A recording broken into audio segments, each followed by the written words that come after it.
Hello everybody and welcome back to RainBro Crafts. My name is Colton and today I will be making for you our Nectarine and Mint soap. This soap is a really fun color combination and the fragrance oil is just as fun. So stay tuned and watch how I make this Nectarine and Mint soap. Alrighty, let's start making this Nectarine Mint soap.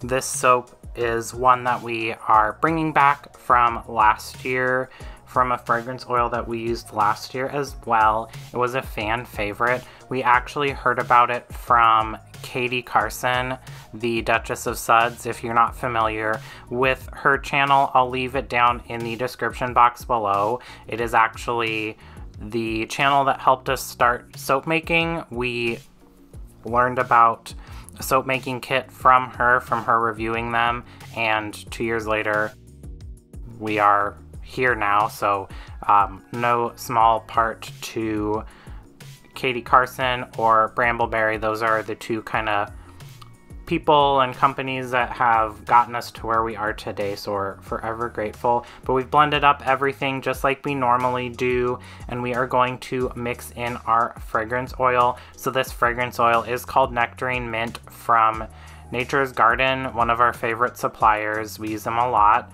And you'll see I'm actually straining this through a mesh strainer, and that's just because the kaolin clay that we have the fragrance oil suspended in is a little chunkier than normal, and so this is helping kind of declump it, if you will, and give us a nice smooth finished product at the end, which is what we're always going for. The design that I have planned for this, I do want to keep in mind that it is a little more hands-on than some other ones, so I want to have this at a super light trace because I will be doing 3 separate colors.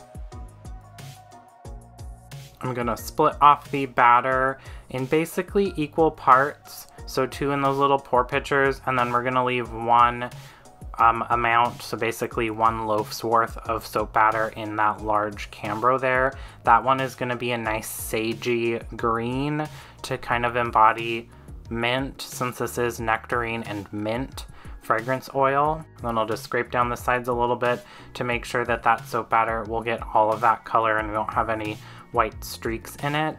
And then to the gray pitcher there, I am adding in some kind of orangey coral mica, and then to the red pitcher I am adding in some pink mica, so to kind of give that nectarine color story of orangey, kind of peachy pinkiness.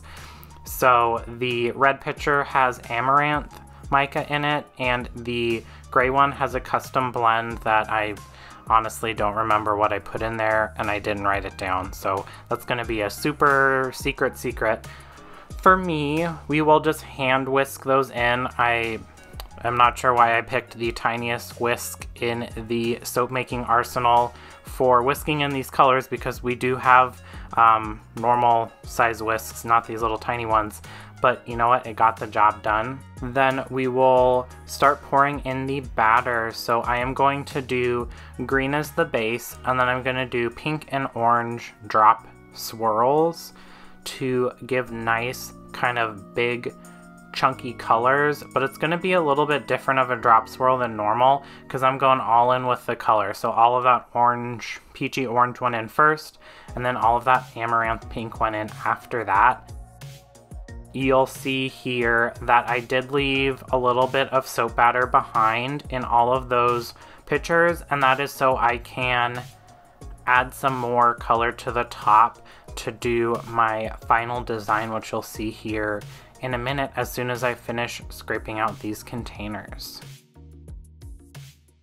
This soap kind of signals the end of the seasonal produce scents for the year, since this is one of the soaps for our September collection. The remainder of them are pretty, not necessarily woodsy, but a little more warm and comforting, and a little less fresh and green and fruity and floral.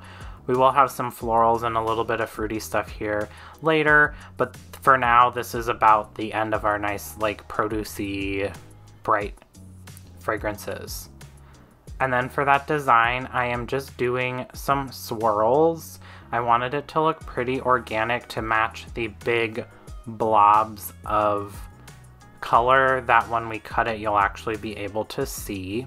One thing, it actually looks better on camera than in person, which is a little opposite from what it normally is like. The pink and the orange actually looked very similar in person, but you do have a very clear difference on the camera, which is nice. And then 24 hours later, it is time to unmold. So we will take the soap out of the silicone liner there. If you look in the background, you'll see the shelves look a little bare, and that is because we have just went ahead and cleaned up all of the August soap and gotten it ready to sell. As I'm recording this, it's August 7th, so that August collection has already launched and is doing super well. So definitely, if you're interested in any of those soaps, grab them while you can before they sell out. But this was our first round of soap for our September collection that I made. I made this about a week ago, so basically August 1st, maybe the end of July. And that color, especially the orange and the pink, are much better, much more developed than they were yesterday, and you can actually see a difference a little bit more even, which I appreciate.